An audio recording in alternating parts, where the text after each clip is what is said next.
If you're seeing a Stripe API error, it can stop payments and integrations from working properly. Yeah, this usually happens because of invalid API keys, outdated endpoints, or misconfigured requests.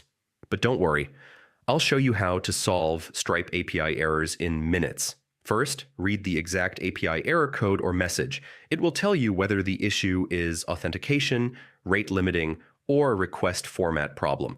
Ensure you're using the correct live or test API keys. Using the wrong key in the wrong environment is a very common cause of API errors. Make sure you're using the correct Stripe API endpoint and sending the request in the right format.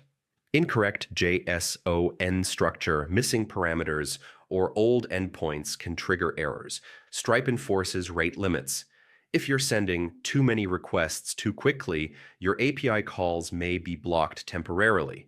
Use Stripe's dashboard or test mode to simulate the request and see if it works. This helps isolate whether the problem is in your code or Stripe's side. If you've checked keys, endpoints, and requests and the error persists, contact Stripe support. They can review your logs and help resolve the API issue quickly, and that's it.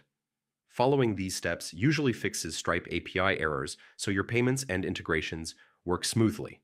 If this helped you, feel free to like the video and check out the channel for more Stripe troubleshooting tutorials.